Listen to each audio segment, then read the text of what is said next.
Bonjour, dans cette vidéo, je vous propose qu'on analyse avec l'intelligence artificielle des messages, parfois assassins, reçus des familles, des personnes que nous accompagnons. Nous accueillons des enfants, des adultes, des personnes en situation de handicap, de pôle handicap, des personnes âgées, et évidemment, les familles sont très exigeantes vis-à-vis de la qualité de l'accompagnement. Lorsqu'il survient une problématique ou un sinistre, les familles sont très exigeantes et demandent des explications. Parfois, la formulation peut être rude, et lorsque vous êtes cadre, dans l'exercice de votre métier, vous avez des impondérables, des urgences, la journée est très chargée. Lorsque vous ouvrez une boîte mail, que vous avez un mail assassin, c'est la véritable catastrophe. Vous souhaitez répondre dans l'urgence. Dans cette urgence, vous allez faire et souvent commettre l'irréparable, tenter de vous justifier, répondre sur le même ton. Et ça, c'est le départ d'une communication hyper agressive qui va souvent tourner à votre désavantage. Dans cette vidéo, je vais vous montrer un prompt pour analyser un mail, décrypter les différents enjeux de communication et un autre pour pouvoir vous aider à rédiger une réponse basée sur les éléments de la communication non violente. Ainsi, vous pourrez désamorcer le conflit, répondre de manière solidaire et faire en sorte que la famille ne soit pas un danger, un risque ou un ennemi, mais bien un partenaire dans les choix faits pour accompagner, pour veiller bien sur leurs enfants ou leurs parents. Je vous montre ça tout de suite après vous avoir lu la lettre reçue par l'infirmière que j'accompagnais la semaine dernière. Elle a reçu la lettre suivante. Madame, je suis scandalisée, en caractères majuscules. Mon père est tombé encore une fois samedi et personne ne m'a prévenu avant dimanche après-midi. C'est tout bonnement inadmissible, en majuscules. Il a une énorme bosse au front. J'en ai marre de votre négligence. Mon père paye 2800 € par mois pour être maltraité. Les aides-soignantes sont toujours pressées. Il attend 20 voire 30 minutes pour aller aux toilettes. Et maintenant, cette chute qui aurait pu le tuer. Je veux des explications immédiates et une réunion avec la directrice cette semaine. Sinon, je porte plainte et je contacte l'ARS. Madame X, fille très en colère. Comment vous réagiriez, vous, à la place de l'infirmière lorsque vous recevez ce type de message? Spontanément, Marie, elle a ressenti une injustice profonde parce qu'elle était sûre d'avoir bien fait. Parce que dans le projet personnalisé de ce monsieur, il est bien marqué qu'il doit aller et circuler librement. Et aller et circuler librement, c'est parfois prendre le risque de la survenue d'une chute. Alors Marie, elle est super stressée, elle a vraiment envie de se justifier et son premier courrier qu'elle m'a montré, eh bien, c'était un courrier de justification avec un ton pas tout à fait approprié. C'est exactement ce qu'il faut éviter. Je vous montre ça tout de suite. Nous sommes dans Claude. Rappelez-vous, chez Claude, il y a les nouvelles conversations et il y a les projets. Moi, j'ai installé ici un projet. Donc, le projet, vous donnez des consignes, un titre clair que vous allez pouvoir retrouver et vous pouvez mettre le projet en favori. Et vous mettez dedans jusqu'à 50 éléments dans la base de connaissances. Et ça, c'est absolument génial parce que ces éléments de compréhension, eh bien là, ici, par exemple, moi, j'ai mis plein de guides sur la communication. J'ai donc un projet spécial communication auquel je pourrai me référer à chaque fois que j'aurai une problématique ou un questionnement de cet ordre. Je rappelle à Claude qu'il est mon assistant communication, qu'il maîtrise l'art d'analyser les messages reçus pour décrypter tous les éléments de langage et les émotions. Deuxièmement, je lui demande de procéder à l'analyse des points clés selon la méthode CNV, les excellents travaux de Marshall Rosenberg sur la communication non violente. Je lui demande d'identifier d'abord côté famille les émotions exprimées, les besoins non satisfaits derrière la colère et d'analyser les faits contre les interprétations. Côté cadre, quelles sont les émotions probables? Quels sont les besoins impactés? Quels sont les risques de réaction défensive? Quels sont les leviers de désescalade possibles et les points d'accord potentiels? J'ai remis l'email que je vous ai lu tout à l'heure. L'analyse, elle est très bien faite. Il me dit, Claude, que côté famille, on a des émotions exprimées. Les termes scandalisé, marre, très en colère, bien évidemment, c'est une colère intense. Et ce qui est implicite, c'est que cette colère, elle est reliée au fait que Madame Dubois, nom d'emprunt bien évidemment, je rappelle qu'il faut anonymiser, elle a peur pour la sécurité de son père. Elle a un sentiment d'impuissance, d'inquiétude profonde, un sentiment d'injustice et bien évidemment de frustration face au manque ou à l'absence de communication. Pour elle, les besoins non satisfaits derrière cette colère, c'est sécurité et protection de son père, information immédiate et transparente, elle désire un peu plus de considération, elle voudrait plus de qualité des soins et surtout en rapport avec le coût et certainement aussi avec les engagements que nous avons pris, elle voudrait plus de réactivité et la reconnaissance de son statut de proche aidant. Les faits, effectivement, il y a bien eu une chute, une information, une bosse au front, 2800 € par mois et un temps d'attente parfois pour aller aux toilettes. L'interprétation, Quand elle parle de négligence, de maltraitance, de moquerie ou de aurait pu le tuer, pour reprendre son expression, je vais quand même pas parler de tentative d'homicide, euh, ce sont bien des interprétations, c'est-à-dire qu'à partir d'une situation particulière, elle imagine que tout se passe toujours comme ça. C'est un biais de communication qu'on appelle la généralisation.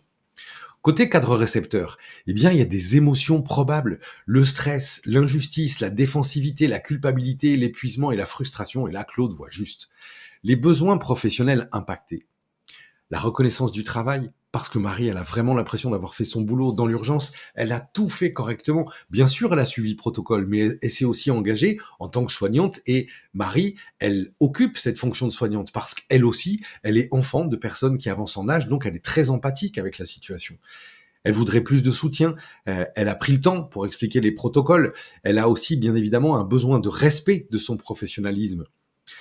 Tout ça, ça va entraîner la pire des choses qu'on fait très régulièrement. Dans le cercle d'ailleurs professionnel ou familial, on n'écoute pas pour comprendre ou on ne lit pas pour comprendre, on lit ou on écoute pour répondre. Et quand on répond dans l'urgence et que notre urgence, elle est, je dirais, soutenue ou sous-tendue par des émotions comme la colère, l'injustice, etc., eh bien on va être sur de la réaction. Et la réaction, c'est une catastrophe. D'abord, on va se justifier. C'est une cata. On va minimiser l'incident, on augmente la catastrophe, on va contre-attaquer sur les contraintes. Oui, mais vous savez très bien qu'on n'a pas de personnel, qu'on a des problèmes pour recruter, etc. Ok, mais moi je paye une prestation de qualité, celle qui est par ailleurs contrôlée, vous êtes engagé, moi j'attends un résultat. Et bien sûr, tout cela aura pour conséquence de durcir et de refermer le dialogue. Les leviers de désescalade que Claude propose, grâce évidemment à toute la base de connaissances que je lui ai donnée aussi sur ses communications, c'est la reconnaissance des émotions, l'écoute active, l'explication factuelle, proposition de rencontre, présentation de mesures.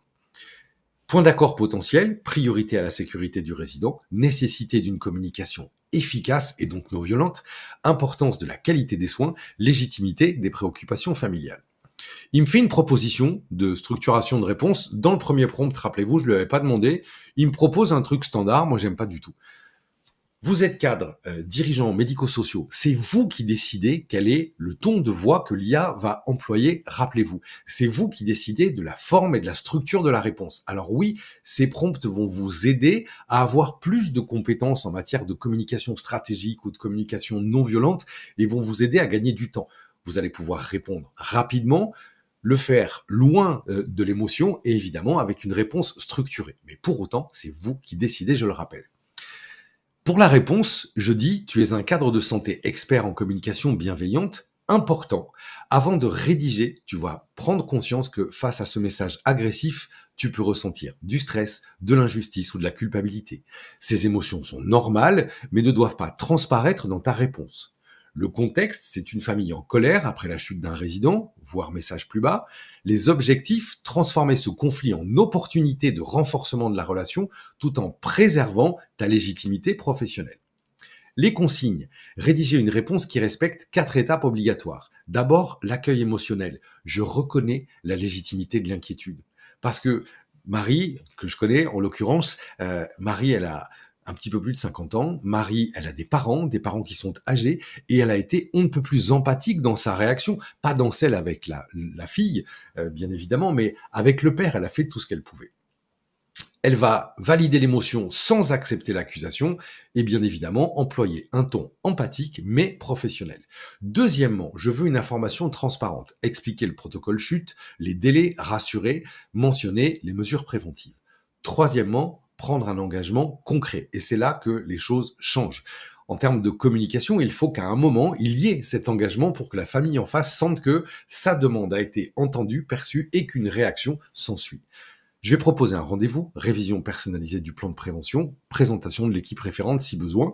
Quatrièmement, on va chercher l'alliance familiale. C'est une ouverture qui va permettre de désamorcer le conflit et de faire en sorte de transformer la famille potentiellement à un moment ennemi en une famille partenaire. Repositionner la famille comme partenaire, réaffirmer les objectifs communs bien-être du résident et ouvrir au dialogue constructif. Je lui rajoute toujours des contraintes. Moi, j'ai mis 250 mots. Vous pouvez mettre 300, 500 si vous voulez. Le ton professionnel, empathique, non défensif. On va éviter le jargon médical, aucun engagement juridique financier et respecter le cadre réglementaire. Je lui redonne le prompt. Voilà le message que Claude me propose. Personnellement, il me convient. Je rappelle que c'est vous qui décidez. Vous pourrez remodeler ce prompt, vous pourrez corriger la réponse, mais ce qu'il me propose respecte la structure. Je vous le lis. Je comprends parfaitement votre inquiétude, Madame Dubois, et votre émotion face à la chute de votre père.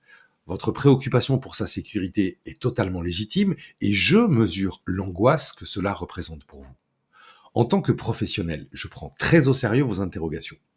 Concernant l'incident, notre protocole prévoit un examen médical immédiat, une surveillance renforcée pardon, et un contact famille dans les 24 heures, ce qui a été réalisé dimanche.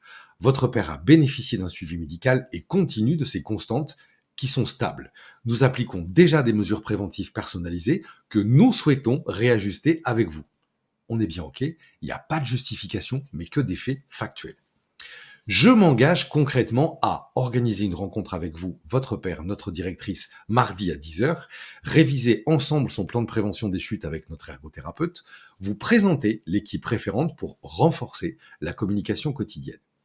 Votre père et vous êtes nos partenaires essentiels dans cet accompagnement. Notre objectif commun est son bien-être et sa sécurité. Je souhaite que cette rencontre nous permette d'améliorer concrètement son quotidien et notre collaboration. Voilà un exemple de réponse, c'est carré, c'est structuré, on a un engagement, tout est désamorcé, normalement, la famille va venir au rendez-vous et vous allez pouvoir le préparer. On peut aller beaucoup plus loin avec ce prompt. On peut aussi préparer la réunion, faire une liste clé des mots-clés à employer et surtout des attitudes à observer, des attitudes et des postures en termes de communication à ne pas avoir.